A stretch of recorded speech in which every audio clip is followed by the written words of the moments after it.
Avant de débuter l'épisode, j'aimerais vous partager la superbe nouvelle qu'est la sortie de mon deuxième livre qui s'intitule Le petit livre des 50 phrases pour négocier votre prochaine augmentation. Alors pourquoi le petit livre? Parce que c'est un petit format et c'est un tout petit prix. Il ne coûte que 3,50 €. Qu'est-ce que vous allez trouver dans ce livre? Eh bien, un condensé de ma répartie légendaire.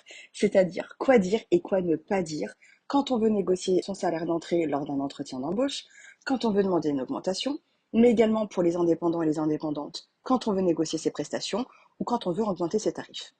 Le petit livre des 50 phrases pour négocier votre prochaine augmentation, c'est un tout petit format à glisser dans votre poche ou dans votre sac, l'anti-sèche parfaite pour vous permettre d'obtenir votre prochaine augmentation. Il ne coûte que 3,50 €, il est disponible en ligne et dans n'importe laquelle des librairies.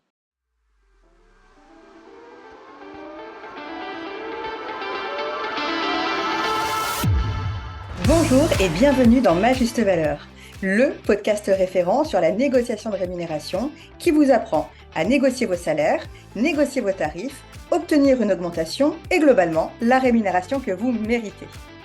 Je suis Insa Felassini, experte et coach en négociation de rémunération, mais également juriste, autrice, conférencière, youtubeuse, féministe militante pour l'égalité salariale et créatrice de ce podcast. Tous les premiers lundis du mois, je vous livre des conseils pratiques, concrets et précis pour négocier et obtenir un salaire ou des tarifs à votre juste valeur. Je reçois également une fois par mois des invités de tout horizon avec lesquels j'explore la relation que les femmes entretiennent avec l'argent et dessine des solutions pour vous décomplexer sur le sujet et vous donner des ailes pour oser en gagner plus. Je suis convaincue que la liberté économique des femmes annonce et précède leur liberté politique. Et si vous écoutez ce podcast, c'est tout sauf un hasard. Alors, en avant toutes mesdames et bienvenue dans Ma Juste Valeur. L'argent n'est pas mon point de départ, c'est le résultat de mon savoir-faire. Aujourd'hui, j'ai l'immense plaisir de recevoir Sonia Haïf, la stratège beauté qui transforme l'esthétique en business et la visibilité en réussite. Fondatrice de Sonia B, un concept de salon où elle réinvente l'expérience beauté avec audace et innovation, Sonia incarne cette nouvelle génération de femmes qui transforment leur passion en véritable empire entrepreneurial. Sonia a bâti des partenariats prestigieux, de Danse avec les stars à Star Academy, en passant par Nocibé, pour qui elle a créé 3 protocoles exclusifs, dont un inspiré directement dans la Kiebuti, bientôt déployé dans tous les instituts Nocibé de France. Mais Sonia, ce n'est pas que des partenariats prestigieux dans l'univers de la beauté, c'est surtout une chef d'entreprise qui a su maîtriser les codes des réseaux sociaux pour propulser son activité et imposer sa marque dans un univers ultra concurrentiel. Et c'est justement cette histoire, celle d'une femme, qui a fait de sa passion un modèle de réussite qu'elle vient nous raconter aujourd'hui. Bonjour Sonia. Bonjour Insaf. Merci infiniment d'avoir accepté mon invitation. Ça fait longtemps que je te suis. Pour ne rien te cacher, ça fait plus de 5 ans que je te suis. Oh, Et c'est à chaque fois, adorable. je me dis qu'il faut que je t'invite. Et du coup, quand je t'ai rencontré en vrai lors de l'événement AJP à Lille, je me suis dit, je m'en fiche, je me lance, je lui demande de venir intervenir sur le podcast parce que j'adore ce que tu fais, j'adore qui tu es. Et je pense que tu as beaucoup à apprendre à beaucoup, beaucoup, beaucoup de femmes et de monde de manière générale. C'est adorable. Écoute, mais sache que c'est mon premier podcast. Donc j'ai jamais osé sauter le pas et c'est vrai que on s'est croisés et voilà, j'ai aussi eu un coup de cœur pour toi et puis depuis je regarde ce que tu fais, j'écoute et c'est vrai que je trouve ça hyper sympa et impactant pour tout le monde, mais aussi et surtout pour les femmes. Bah écoute, je suis ravie et enchantée et flattée d'être ta première fois. Oui. Sonia, je viens de te présenter à mes auditrices et mes auditeurs, mais j'aime toujours aussi laisser la parole à mon invité pour se présenter avec ses mots. Donc voilà, si on ne te connaît pas, comment tu te présenterais? Je m'appelle Sonia, j'ai 40 ans, je viens d'avoir 40 ans, je suis maman d'un petit garçon de 2 ans et passionnée de beauté. Voilà, donc esthéticienne de formation et il y a 7 ans, en fait, j'ai sauté le pas d'ouvrir ma propre entreprise, au départ toute seule. Voilà, on parle souvent de success story puisque j'ai eu un déploiement assez rapide et aujourd'hui, on est 15. avec différents points de vente. On va dire, on parle souvent de moi pour ma stratégie, voilà, sur les réseaux sociaux, puisque c'est vrai que ça a été un levier pour moi. Je m'en suis beaucoup servie et je m'en sers toujours actuellement pour développer mon business. On parle aussi beaucoup de personal branding puisque j'incarne énormément ma marque. Et voilà, c'est vrai qu'aujourd'hui, ça a dépassé un petit peu l'univers de la beauté, même si je reste très, très proche des clientes et de mes petites prestations que j'aime toujours autant. Mais c'est vrai qu'on peut aujourd'hui avec l'équipe intervenir sur des émissions de télé, sur des célébrités, beaucoup d'influence, etc. Donc voilà, une vie bien remplie de chef d'entreprise où je prends la parole depuis peu aussi pour raconter un petit peu mon histoire, puisque voilà, je me suis rendu compte qu'elle pouvait influencer et donner de l'espoir, puisque voilà, je pars de rien. Est-ce que tu peux nous rappeler, Sonia, aujourd'hui, Sonia B, c'est combien de salons de beauté en France déjà? Alors, c'est 4 instituts en France et beaucoup de pop-up, beaucoup d'événements. Nous, c'est un peu notre stratégie, un peu notre mode de fonctionnement, c'est d'ouvrir sur des périodes données ou sur des événements clés. Voilà, et on est une équipe de 15. Bravo, j'adore. Alors, tu sais, Sonia, moi, j'ai toujours l'habitude de dire à mes clientes que finalement, l'argent qu'elles gagnent, peu importe qu'elles soient salariées ou entrepreneurs, n'est rien d'autre que le produit dérivé de qui elles sont. Pas ce qu'elles font, mais qui elles sont. Et donc, plus elles auront d'influence, plus elles auront de pouvoir, et donc plus elles auront d'argent. Est-ce que toi, dans le contexte de ton parcours, de ton histoire, etc., est-ce que c'est quelque chose que tu observes aussi? Et qu'est-ce que tu penses de cette pensée que j'ai justement, moi, que ben, l'influence est égale le pouvoir et puis est égale l'argent? C'est vrai que moi, je suis l'exemple même que c'est vrai qu'on peut utiliser l'influence comme un levier de business. Personnellement, j'ai créé mon projet avec très peu d'argent. J'avais un petit peu d'argent de côté, mais c'est vraiment pas ça a pas été mon moteur et ça a pas été un frein non plus.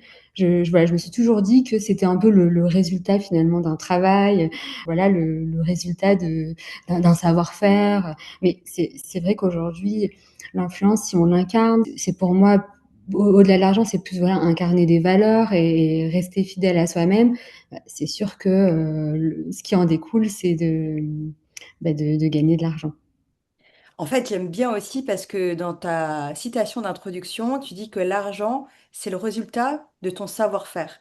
Et je trouve ça hyper aligné avec ce que moi je prône par ailleurs, tu vois.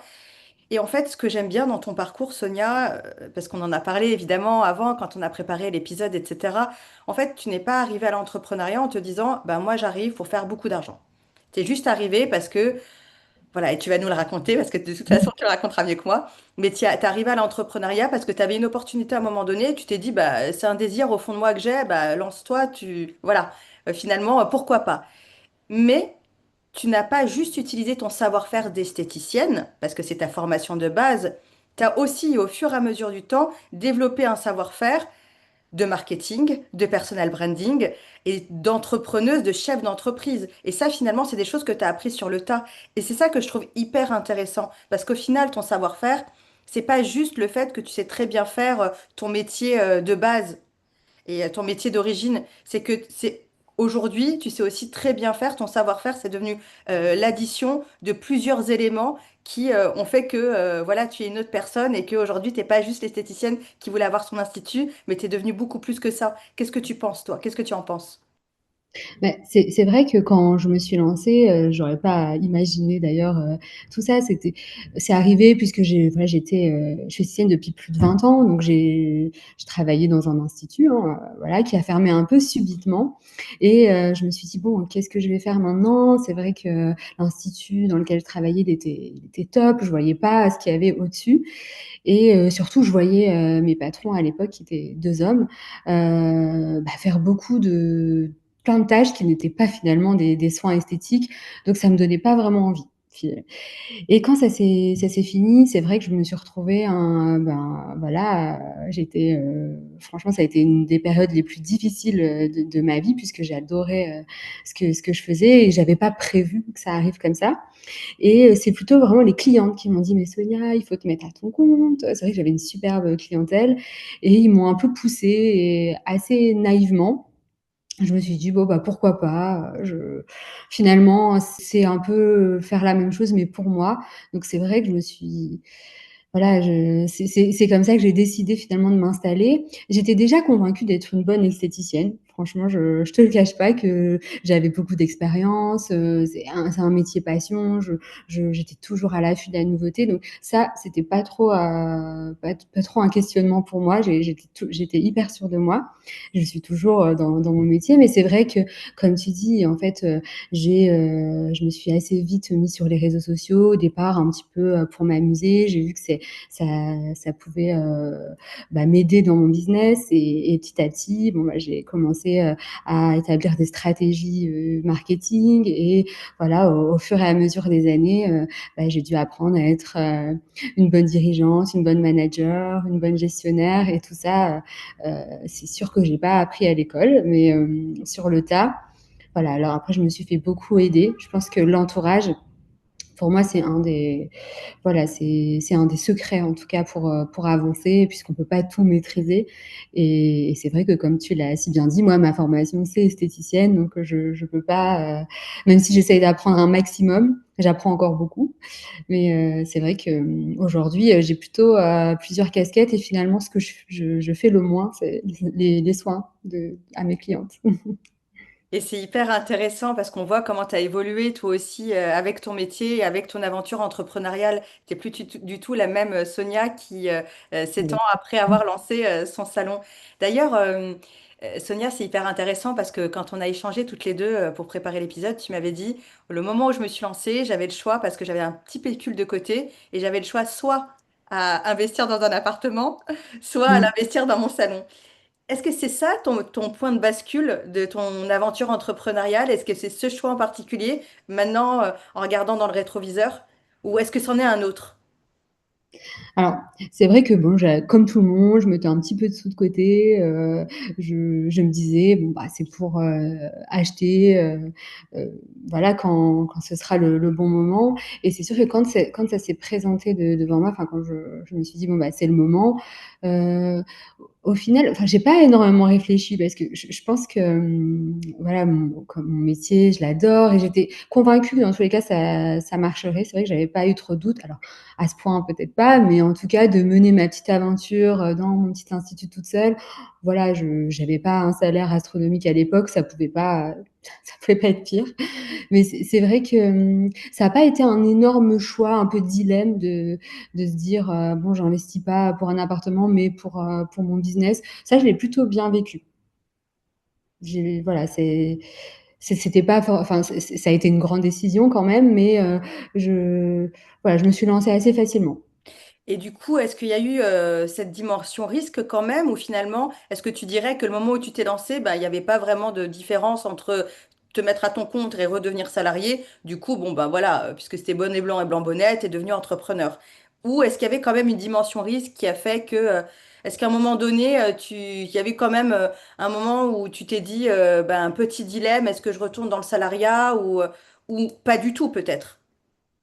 Si, si, bien sûr, de base, je m'étais dit: «Je retourne dans le salariat» puisque, voilà, enfin, l'entrepreneuriat, c'était même pas vraiment, quelque chose auquel j'avais déjà pensé. Donc c'est sûr que je me projetais pas. Après les risques, bah, bien sûr, c'est vrai qu'en mettant toutes nos économies et voilà, ça on se dit: «Bon, est-ce qu'on fait pas une erreur?» et cetera. Mais tu le comprendras peut-être pendant l'épisode, mais c'est vrai que je suis quand même quelqu'un, d'assez naïve et du coup, voilà, je me suis lancée un peu sans me poser de questions. C'est vrai que ça peut paraître bizarre, mais voilà, je me suis pas dit: «Je vais tout perdre, je vais me retrouver sans rien. Au pire, voilà, je vais retrouver un poste dans un institut de beauté». Voilà, j'essayais toujours de voir le positif. Mais c'est hyper intéressant parce que toi, tu parles de naïveté. Moi, je pense que c'est plutôt de l'innocence, en fait. Et à quel Mmh. point, finalement, cette innocence-là, elle t'a permis ben, de voir les Mmh. opportunités plutôt que de voir enfin, le verre à moitié plein plutôt qu'à moitié vide Mmh. et te concentrer sur les opportunités plutôt que sur tes peurs. Et dans ce cas-là, elle a été parfaite.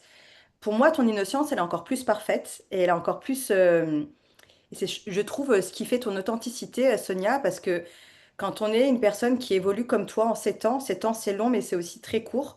passer d'esthéticienne salariée à chef d'entreprise, à la tête de 4 salons, avec une équipe de 15 personnes, qui a des collaborations aussi prestigieuses que toi. Bah, voilà, on imagine que avec le temps, cette innocence voilà, s'est effacée et que tu es devenue la femme d'affaires redoutable que tout le monde imagine dans l'inconscient collectif. Et pourtant, non, il y a toujours cette innocence-là et ce qui implique que tu as gardé ton authenticité. Qu'est-ce qui fait, enfin, selon ta vision, toi et ta lecture à toi des choses, qu'est-ce qui fait que tu as pu garder cette authenticité-là et que tu t'es pas transformé en Cruella ou quelqu'un, enfin, ou en tout cas, tu l'as pas perdu sans te transformer en Cruella, parce que le monde des affaires, c'est un monde quand même qui est redoutable, où il n'y a pas de place pour l'innocence, je dirais. En tout cas, c'est comme ça qu'on l'imagine. Et pour toi, tu l'as gardé, c'est ce qui fait ta force aujourd'hui, et c'est ce qui fait qu'on t'aime et que tu continues à décrocher des contrats. C'est vrai que je pense que j'ai bien gardé les pieds sur terre aussi, voilà, grâce à mon entourage personnel. Et puis, alors après, on s'endurcit un petit peu, notamment, voilà, je pense au management. On sait que gérer des équipes, il peut parfois avoir des déceptions, etc. Donc ça, au début, c'était pas facile à gérer, on va dire émotionnellement parlant. Mais c'est sûr que de toute façon, enfin, moi, j'aime bien dire que je suis esthéticienne. C'est vrai que généralement, quand quelqu'un ne me connaît pas et que je me présente, ça fait souvent rire mes collaboratrices. C'est que je me présente souvent comme esthéticienne parce que voilà, je suis encore aussi proche de mes clients. J'adore mon métier. Et c'est un métier qui peut aussi paraître très futile. Et au final, ça peut même être une arme un peu d'être, voilà, aussi comme tu dis, avoir quand même une certaine innocence, parce que, bah, du coup, on est déjà moins vu comme une rivale. Et puis, c'est vrai que je pense que c'est aussi dans mon caractère, et j'espère que voilà, je pourrais rester authentique. En tout cas, je suis très proche de mes valeurs, et c'est vrai que pour moi, le succès, c'est surtout ça, c'est rester soi-même, rester authentique, incarner ses valeurs et pouvoir continuer à le faire, voilà, à plus grande échelle. Pour moi, c'est mon plus gros gain aujourd'hui.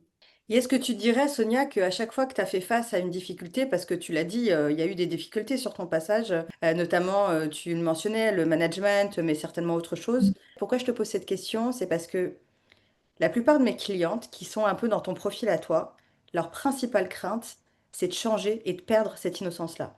Et elles me disent, non mais Insaf, moi je veux pas me lancer dans l'entrepreneuriat et faire beaucoup d'argent parce que j'ai pas envie de devenir Cruella, j'ai pas envie de devenir une nana qui pense qu'à la thune, j'ai pas envie de X, j'ai pas envie d'Y, moi je tiens à mes valeurs, je tiens à ma personnalité, à mon authenticité. Et finalement, je trouve que la plus grosse crainte des femmes et le plus gros frein aussi des femmes, pas que vers l'entrepreneuriat, mais vers le fait de gagner plus d'argent, c'est cette image qu'elles ont qu'elles doivent en choisir entre rester qui elles sont et devenir une pétasse sans cœur, si je puis dire.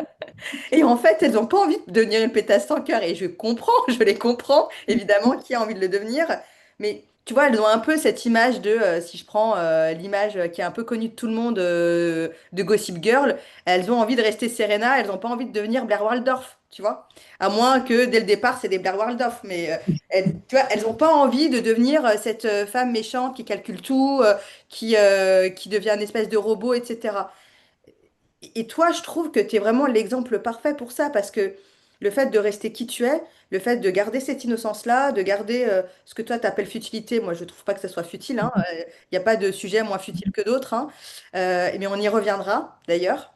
Mais le fait que tu aies su en tout cas rester qui tu es, au-delà des valeurs, etc., mais je veux dire l'ADN de ta personnalité, tu ne l'as pas changé. Je trouve que c'est un super exemple pour ces femmes-là qui craignent justement de se lancer, voir grand et gagner plus d'argent et se perdre en chemin.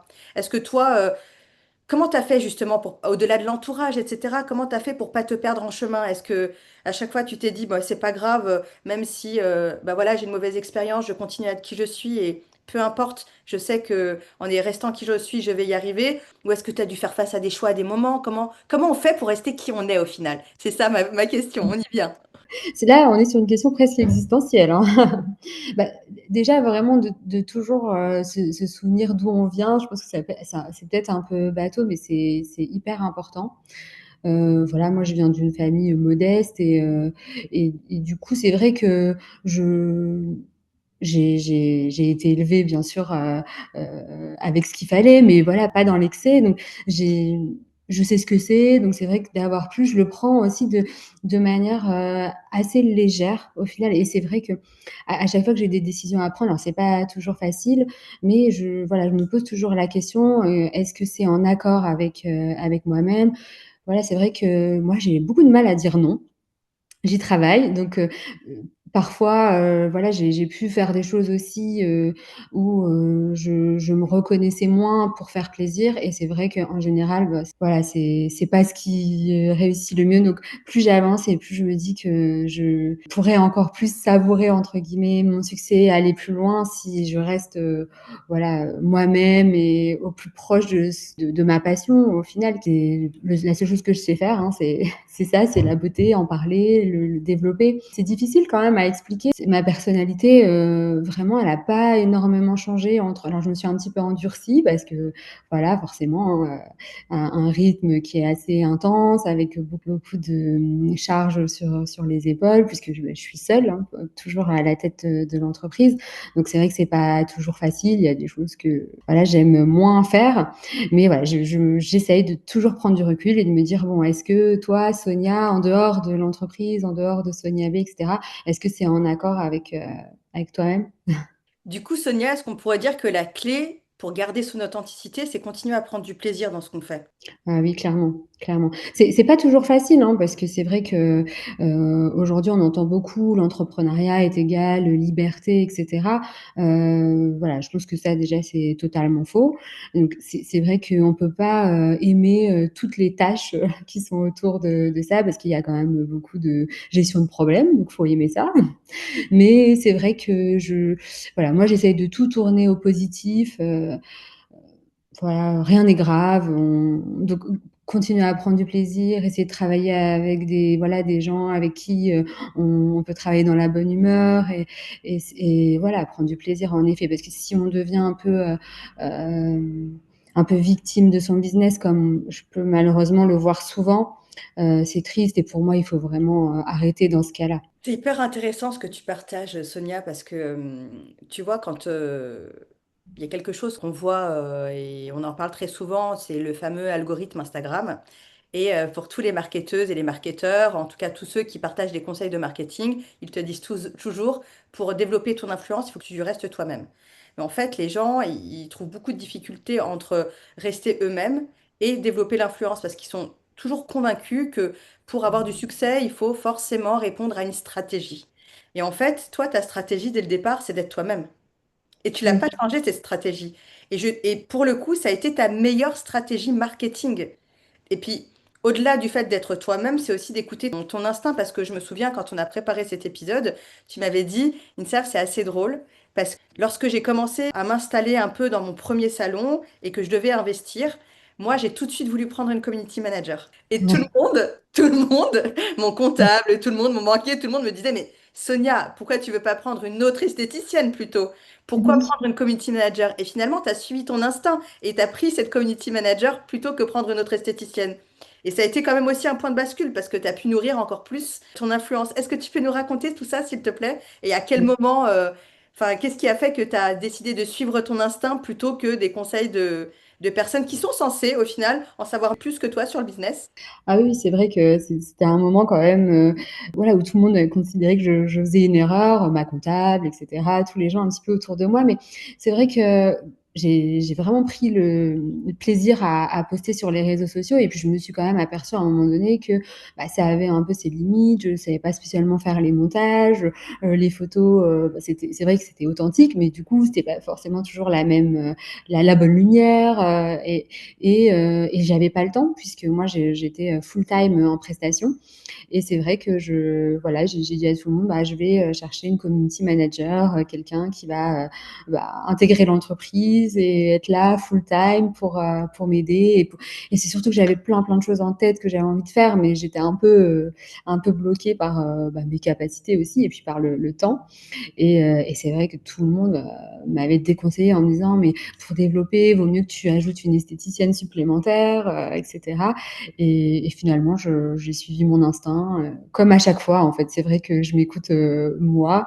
Bah, ça a plutôt marché puisque grâce à ça aussi, bah, ça a pu développer mon business et ensuite j'ai pu prendre une nouvelle esthéticienne. Donc j'ai bien fait.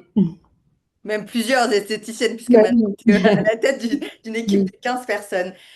Comme quoi, tu vois, c'est quelque chose aussi que j'aimerais partager avec les auditrices et les auditeurs et leur dire, surtout les auditrices, toujours suivre votre instinct. En fait, c'est vraiment complètement, la boussole. T'es bien d'accord, sûr. Sonia? Ah oui, bien sûr. Bah, c'est vrai que le projet, on le porte, on l'imagine et je pense qu'on le connaît mieux que personne, peu importe l'activité.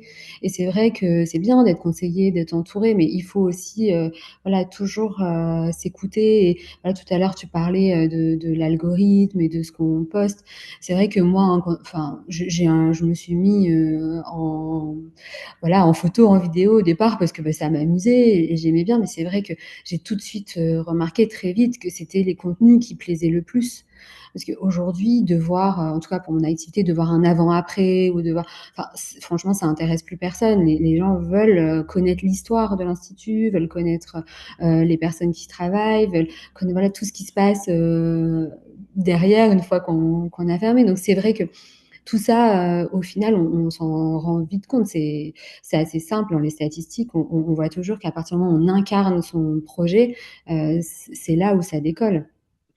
Je te remercie pour ce message, Sonia, parce que c'est hyper important. Parce que moi, je le vois à chaque fois, tu vois. Déjà, je le vois moi dans ma pratique, mais je le vois aussi dans les clientes que j'accompagne. Leur principal, je dirais, ce qui les freine le plus, c'est d'être qui elles sont. Elles ont toujours peur de se dire, ben, on va pas m'aimer. Elles partent toujours du postulat qu'on va pas les aimer, ou qu'on va les détester, ou qu'on va les hater, ou que X ou que Y. Et du coup, elles ont peur de se mettre en avant en elles-mêmes, qui elles sont. Et quand je dis se mettre en avant elles-mêmes, c'est pas juste de poster, c'est d'incarner le truc.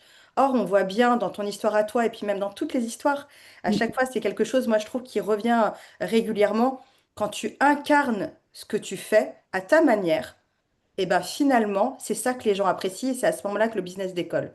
Et c'est d'autant plus vrai parce que, encore une fois, quand on préparait l'épisode, je t'avais dit, mais Sonia, quand on a autant de succès comme toi, qu'est-ce qui se passe quand on est copié, quand on se fait copier, quand il y a des personnes qui, voilà, qui reprennent ce qu'on fait, etc. Et tu m'as dit quelque chose que j'ai adoré. Et je vais te dire un truc, hein. Je l'ai tellement adoré ce que tu m'as dit qu'à partir de ce moment-là, en fait, ça m'a calmée. Vraiment. c'est cool. C'est tu m'as dit, non mais c'est, et tu m'as donné le meilleur conseil business là-dessus. Tu m'as dit, oh bah moi je m'en fiche, au final ça veut dire que ce que j'ai fait c'était bien. Et j'ai trouvé ça d'une sagesse tellement profonde pour quelqu'un qui fait quelque chose entre guillemets de futile et pour entre guillemets une esthéticienne, hein. J'ai trouvé ça tellement profond, juste de dire bah moi quand quelqu'un me copie, bah je me dis juste bon bah c'est que en fait ça marche et ce que j'ai fait ça lui a plu. Est-ce que tu peux nous partager ta vision des choses justement sur ce point-là? Oui, alors déjà, c'est vrai que moi, il y a quelque chose que je dis souvent assez enfin, très simplement, mais finalement qui, moi, m'a un peu, ouvert les yeux. C'est je me dis: «OK, j'ai un business, forcément, je veux que ça marche», c'est le cas pour tout le monde. Alors, le dilemme, c'est soit, je suis vue et donc forcément un peu soumise, un peu aux critiques, ou soit personne n'entend parler de mon business. Enfin, le choix, il est vite fait. C'est vrai que moi, je préfère, bah, peut-être, être soumise au jugement ou mais finalement qu'on parle de moi et de ce que je fais. En tout cas, ça peut que servir le business. Donc ça, bon, c'est déjà un peu un point de départ que j'ai toujours en tête. Et c'est vrai que, bah, forcément, enfin, moi, je pense que quand je me suis installée il y a 7 ans, il y avait pas d'institut tout rose comme le mien. C'était assez, clinique, un peu la tendance de l'époque. C'était un peu la mode aussi des instituts un peu low cost avec des abonnements, où on pouvait aller en illimité. Et c'est vrai que moi, j'arrive avec un nouveau concept, haut de gamme, avec des prestations un peu différentes. Donc Bah oui, très vite, au bout d'un an, 1 an et demi, et voilà, j'ai commencé à avoir, des instituts qui ressemblaient un petit peu. Dès que j'avais de nouvelles prestations, la même ou les contenus aussi, semblables. Mais au final, voilà, c'est vrai que comme tu disais, moi je prends beaucoup de recul là-dessus.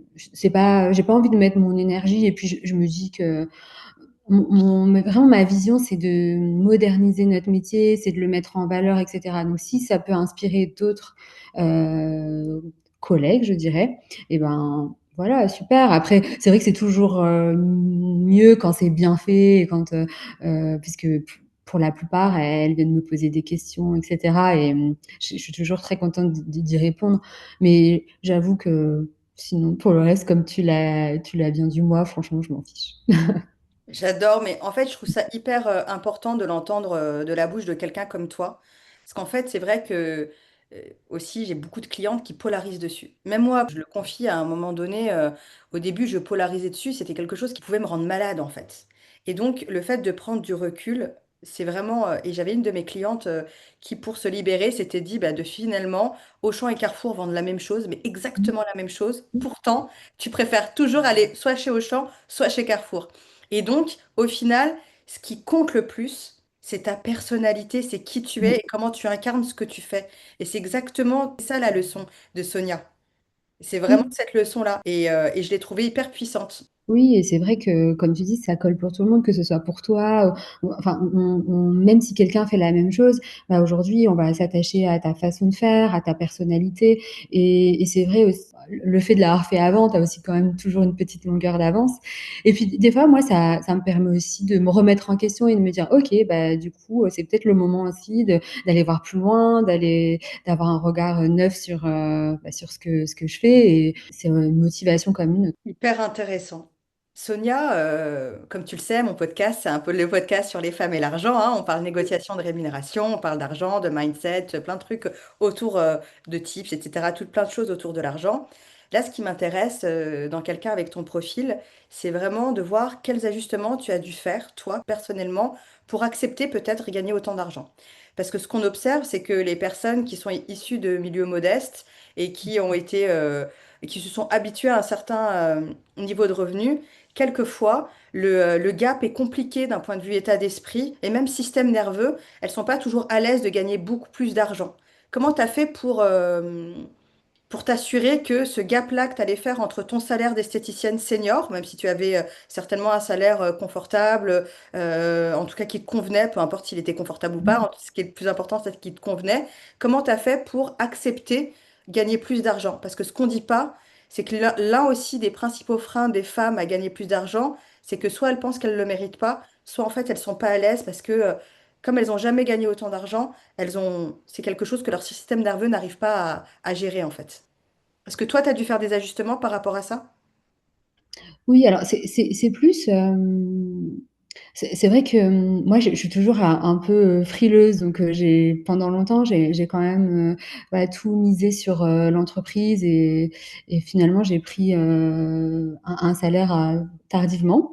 Mais c'est vrai que, bon, faut savoir aussi que je suis très dépensière, hein, ça, ça a jamais changé. Dépensière ici aussi, hein. Voilà, je Heureusement que que je sais créer de l'argent parce que sinon, franchement, je serais sous un pont là, c'est actuellement, ça. tellement je Donc craque. voilà, je peux constater que même si que j'avais moins d'argent en plus, voilà, ça les dépenses, sont là. Mais moi, je l'ai plus constaté, tu vois, dans mon entourage. On va dire que c'est plus ça qui a été plus difficile à gérer pour moi. Déjà à l'époque, quand j'ai créé, l'entreprise, j'étais, voilà, c'est vrai que ça a très vite marché donc j'étais avec, du coup mon conjoint de l'époque et c'est vraiment c'est très macho et cetera donc c'est vrai que lui, il a très mal vécu le fait que je gagne plus et cetera donc ça a été, très compliqué déjà dans mon couple et ensuite plus récemment, c'est vrai que, dans mon réseau amical, heu, c'est là où j'ai commencé quand même à avoir un décalage, malheureusement quoi. C'est sûr que, je sais pas trop comment l'expliquer, mais, bah, j'ai pas envie de dire que ça crée de jalousie, mais malheureusement, je pense que les gens et parfois les plus proches, à partir du moment où tu es comme eux ou en dessous, ça va. Mais si voilà, ils comprennent que tu peux être un petit peu plus populaire ou un petit peu plus riche ou je ne sais quoi, voilà, c'est vrai que j'ai eu quand même, j'ai dû faire quelques choix, récemment qui sont voilà, qui m'ont fait du bien, franchement. Mais c'est là où je me suis dit aussi que, bah, c'est pas facile de, changer comme ça, enfin d'évoluer, de gagner plus d'argent et de gérer de la même manière que, enfin, et que ce qui se passait quelques années auparavant. C'est très juste ce que tu racontes et c'est assez intéressant parce que finalement, toutes les femmes, en tout cas toutes celles que j'ai interviewées, me racontent toujours peu ou prou la même chose. Déjà, dans notre couple, Mmh. le fait d'être Mmh. avec un homme au départ et après de gagner plus d'argent, il y a beaucoup d'hommes en fait qui ne supportent pas encore le Mmh. fait qu'on puisse passer d'un stade où on gagnait un peu moins qu'eux ou comme eux à gagner beaucoup plus qu'eux. J'espère franchement que la société va évoluer et que les hommes aussi vont évoluer parce que franchement ils ont tout à gagner à ce qu'on gagne plus d'argent qu'eux. Ça en dit long aussi beaucoup, je trouve, sur le fait que l'argent est encore un attribut de masculinité. Et du coup, un Ouais. mec, quand il a moins d'argent qu'une femme, il se sent immédiatement, enfin certains mecs en tout cas, se sentent assez rapidement émasculés. Et comme s'ils perdaient un peu leur place de mâle dans un couple hétérosexuel, alors que ça n'a strictement rien à voir. Enfin, tu peux être l'homme Mmh. le plus masculin de la Terre et gagner moins que ta femme. C'est deux choses qui sont complètement différentes. C'est quelque chose qu'on observe beaucoup. Et puis, et puis au final aussi, l'entourage. Ce que tu racontes, Sonia, je trouve ça d'une vérité. Merci pour ta transparence. C'est hyper important, je trouve, qu'on entende aussi de femmes comme toi. Parce qu'en fait, mon expérience à moi, c'est que j'ai pas le sentiment que nous, on change en gagnant plus d'argent. C'est plutôt les gens qui changent autour de nous. Et je trouve Ouais. ça un peu dommage au final, parce que, un peu dommage, mais c'est aussi la vie, hein. On se métamorphose en d'autres personnes petit à petit à chaque fois. Mais c'est vrai que moi, pour partager une anecdote personnelle, le jour où je suis arrivée à 100K, à faire 100K, j'ai perdu ma meilleure Mmh amie. mh. Elle est partie. Ouais, Elle m'a ghosté du jour au lendemain. Elle n'a c'est pas fou. supporté. Et c'est fou parce que c'était quelqu'un avec qui on s'entraidait, on s'entraînait, vraiment, on était super amis. Et en fait, elle n'a pas supporté le fait que j'arrive à dépasser ce palier-là. Et je trouve ça quand même assez dingue, alors qu'on aurait pu continuer à être amis. Mais donc, comme quoi, tu vois, je trouve que l'ajustement aussi se fait beaucoup par le fait qu'on perd notre entourage, en tout cas qu'on perd certaines personnes de notre entourage, et que je pense aussi de mon expérience, mais tu me diras ce que tu en penses toi aussi, Sonia, un autre frein qui fait que les femmes ne veulent pas gagner beaucoup d'argent ou veulent rester au même stade financièrement, etc., c'est justement par la peur de perdre leurs amis. Je me souviens d'une de mes clientes qui s'appelle Carole, qui m'a dit, non mais Insaf, je ne veux pas atteindre... On parlait de négocier son salaire et de le faire passer de 50 à 70K. Et elle me disait, je veux pas passer de 50 à 70K parce que ça voudrait dire que je serai celle qui est la mieux rémunérée dans mon entourage et je sais que je vais perdre mes amis. Je Fou, trouve hein. ça quand même assez dingue. Ouais, c'est fou, c'est triste, mais c'est sûr que moi, je me suis quand même remise en question, comme tout à l'heure. Est-ce que, c'est moi? Est-ce que c'est les gens autour? Mais c'est vrai que, voilà, comme j'accorde un grand intérêt à rester moi-même, oui, je pense que et puis que j'ai partagé aussi, bah, comme avec toi, avec plein d'autres, personnes, autour de moi et c'est vrai que c'est quelque chose qui est très, très fréquent. Ça arrive que ce soit en couple, dans le réseau, amical. Mais, après je pense aussi à des anecdotes. Tout à l'heure, tu disais, par rapport, aux hommes, mais, même encore, aujourd'hui, récemment, j'ai rencontré un nouvel établissement bancaire et le conseiller, du coup, m'a dit: «Donc et monsieur, c'est le garant?» c'est «Non, non, bah, non, c'est moi toute seule» et c'est vrai qu'il y a forcément à n'importe quel stade de l'entrepreneuriat, bah, à partir du moment où on est une femme, il avait même pas encore ouvert, mon dossier, il me connaissait pas, mais le fait que je sois venue seule et qu'il y avait pas mon mari ou un associé ou qui que ce soit, bah, ça tout de suite, je me suis dit: «Quand même, on est en 2025, c'est compliqué». Dingue, hein. Et tu sais, Ouais. ça me fait penser à cet épisode de Sex and the City où à un moment donné, Miranda achète son appartement. elle l'achète seule. Et à chaque fois, dans l'épisode, tu as toujours quelqu'un, soit d'un établissement bancaire, soit d'assurance, etc., qui lui dit, mets le coup emprunteur, mets le coup emprunteur. Et en fait, elle se retrouve et elle devient dingue parce qu'à chaque fois, elle est obligée de dire, je suis toute seule, je suis toute seule, je suis toute seule. Et à la fin, ça lui monte à la tête et elle commence à paniquer parce que justement, jusqu'ici, c'était pas un problème. Mais à force de lui faire croire qu'il faut être à deux pour faire des choses, bah, elle se sent toute seule alors qu'au départ, ça allait, quoi. Ouais, c'est exactement ça. Bah, tu vois, ça incarne bien. Bah, écoute, on peut le vivre encore de nos jours au quotidien. Ouais, donc beaucoup de travail encore à faire. Sonia, l'une des raisons aussi pour laquelle j'ai trouvé très intéressant de t'inviter toi plutôt que quelqu'un d'autre, c'est que tu fais vraiment partie de l'économie réelle.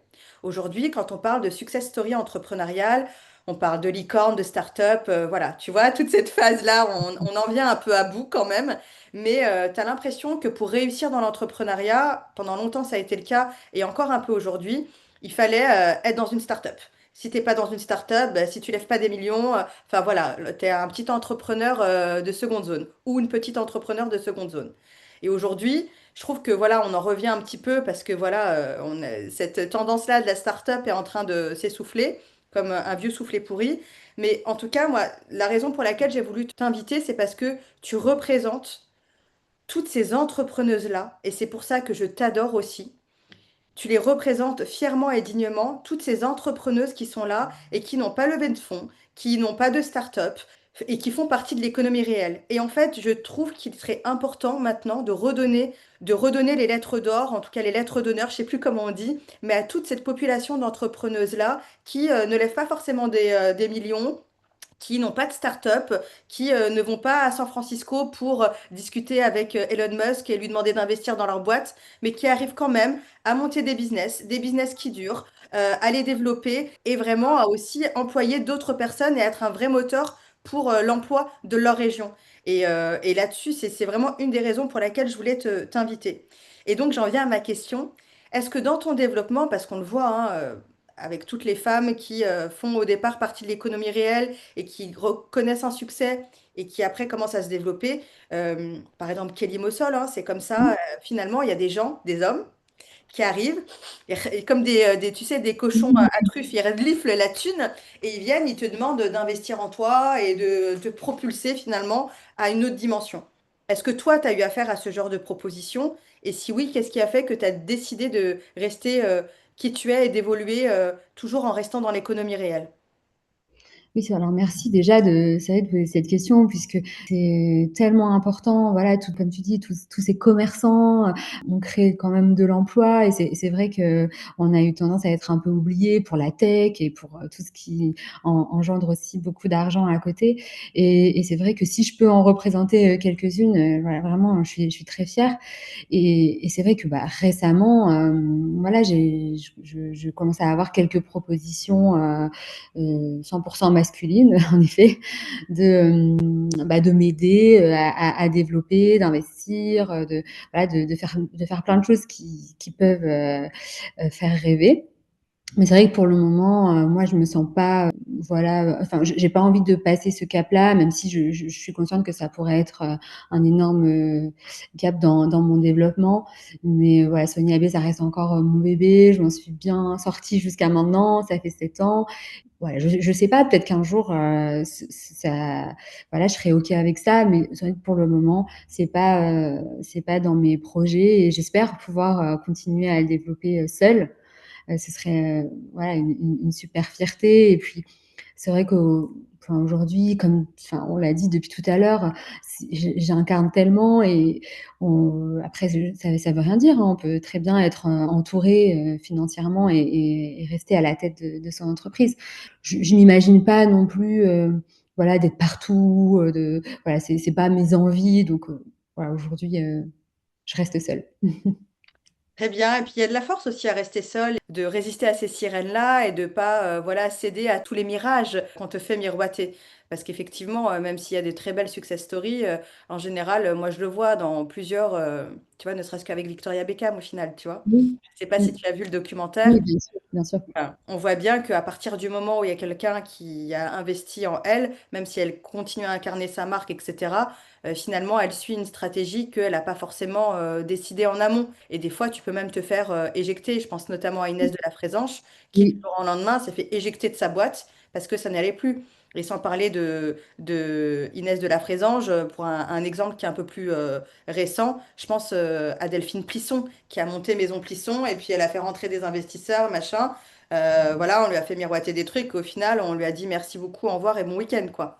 Donc, c'est pas, ça se termine pas toujours comme ça, mais je trouve qu'il y a une certaine fierté aussi et une forme de force de se dire, Oui. bah, mon business marche bien, je vais continuer à le développer à ma manière à moi et je vais faire rentrer personne parce que finalement, j'ai pas besoin d'eux pour atteindre mes objectifs à moi. Et ça, je trouve Ouais, c'est un peu ça. Mm. qu'il y a une certaine force. Sonia, merci beaucoup. J'ai adoré discuter avec toi. J'aurais juste une dernière question parce que je suis obligée de te la poser. Toutes les femmes qui t'admirent, qui aimeraient se lancer sur les réseaux, ou pas d'ailleurs, mais en tout cas qui voilà, ont un métier qui est un métier de commerçante, qu'elle soit esthéticienne, coiffeuse, dentiste. Bon, comme dentiste n'est pas trop commerçante, mais bon, vous m'avez compris. Mais en tout cas, qui sont plutôt des professions libérales, je dirais, et Oui. voilà, qui sont à leur compte et qui voudraient avoir des conseils, les conseils d'une femme comme toi, qui a réussi comme toi dans ce domaine d'activité. Si tu pouvais leur partager un, deux ou trois conseils sur la réussite financière, quels seraient-ils? Bah, je pense que c'est vraiment d'oser déjà, d'oser, de pas se poser trop de questions et de se lancer. Il y a pas de bon moment. Souvent, moi, j'entends: «Oui, mais j'attends que, c'est pas le moment, pas cette année», après il y a le sujet de maternité aussi, nous les femmes et c'est vrai que faut se lancer. Je pense qu'on n'est jamais vraiment prête et puis on apprend sur le tas et surtout, bah, se mettre en avant, se mettre en valeur. C'est voilà le meilleur conseil que je pourrais donner, c'est ce qui m'a servi et c'est vrai que l'argent vient ensuite, comme on disait tout à l'heure, si on travaille, on a un savoir-faire ou un super projet, forcément, le résultat sera là. Donc c'est un peu ce que je pourrais donner comme conseil. Et puis c'est vrai que moi, voilà, je suis l'exemple même d'avoir misé entre guillemets sur moi et ça a plutôt marché. Donc allez-y. Voilà, pas la peine d'aller voir une coach qui va vous coûter très très cher, une coach business qui va vous coûter très très cher. Il suffit d'écouter les conseils de Sonia qui sont très alignés avec ceux d'autres coachs business d'ailleurs. Voilà, faites ce que vous aimez faire, faites-le bien et c'est certain que le succès arrivera. Et qui dit succès dit pas que succès sur les Voilà. réseaux, hein, mais succès financier également. C'est exactement ça. Merci surtout pour ton authenticité dans un monde qui nous fait croire que être soi-même, ça ne paye pas. T'es la preuve du contraire et t'es la preuve que être qui on est et s'aimer soi-même et incarner sa juste valeur, bah, ça paye et ça peut payer très bien aussi. Merci infiniment, Sonia. Merci Insaf, c'était vraiment un plaisir de partager tout ça avec toi. Sonia, avant de se quitter, où est-ce qu'on peut te retrouver, s'il te plaît? Physiquement et sur les réseaux aussi. Oui, alors bah, sur les réseaux, sur Instagram, donc Sonia Belli. Je suis aussi maintenant assez active sur LinkedIn, donc c'est vrai que j'aime beaucoup ce réseau où je te retrouve souvent, Insaf. Et bah, à Lille, à Paris, sur nos instituts. On est actuellement aussi un petit peu à la télé puisqu'on est l'Institut de beauté de la Star Academy. Donc c'est vrai que chaque semaine, on s'occupe des élèves. Ça, c'est très sympa jusqu'en février. Il faut dire qu'à Lille, INSAF, il faudrait que tu reviennes, mais je suis, je suis une queen, hein. Tout le monde me connaît, donc Et à Paris, du coup, pour les Parisiennes qui nous écoutent, tu es située où? alors à Paris, on est au printemps, dans le printemps nation, donc on a un institut qui s'est agrandi, donc on a des cabines plus l'espace manucure et un pop-up avec Nocibé. Génial, génial. Bah, écoute, félicitations pour tout ça. Sonia, je mettrai évidemment dans les notes de l'épisode tes deux comptes Instagram où on peut te suivre. Et Oui. voilà, si vous êtes de passage à Paris ou à Lille, avant que Sonia soit partout, parce que tu n'es pas qu'une queen à Lille, Sonia, tu es une queen partout, je te le confirme. Avant qu'elle ouvre des instituts partout, vous pouvez la retrouver à Lille et à Paris. Encore merci Sonia, ça a été un véritable plaisir. Merci pour ta fraîcheur. Merci pour ton authenticité, je le redis et je le répète parce que c'est tellement, franchement, je vois beaucoup d'entrepreneuses, hein. et d'entrepreneuses en plus qui ont ton aura à toi et ton influence à toi. Et je peux te dire que ton authenticité à toi et ta fraîcheur à toi, elle est vraiment hyper rare. Donc merci pour merci pour tout ça. Ouais, c'est un très beau compliment. Merci, Insaf. À bientôt. À bientôt! Merci.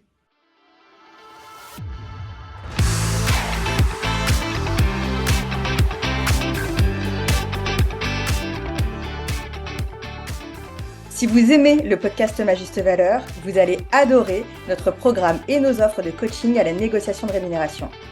Grâce à la méthodologie unique et pratico-pratique de Ma Juste Valeur, vous allez apprendre enfin à vraiment gagner votre vie.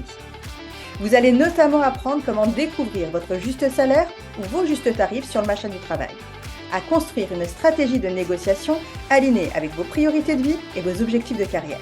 Et enfin, à formuler les bons arguments face à votre hiérarchie ou vos clients pour obtenir la rémunération que vous méritez. Si vous écoutez Ma Juste Valeur, c'est parce que vous êtes convaincu que votre travail mérite d'être reconnu financièrement. Alors laissez-moi vous aider à réaliser vos objectifs et rejoignez-moi dès aujourd'hui sur www.majustevaleur.com. Enfin, si cet épisode vous a plu, vous pouvez le partager à vos proches, vous abonner, le noter 5 étoiles et mettre un commentaire sympa sur la plateforme de streaming que vous préférez. N'oubliez pas, sharing is caring. Alors si vous pensez que ce podcast ou mon travail peut aider quelqu'un, s'il vous plaît, n'hésitez surtout pas à le partager.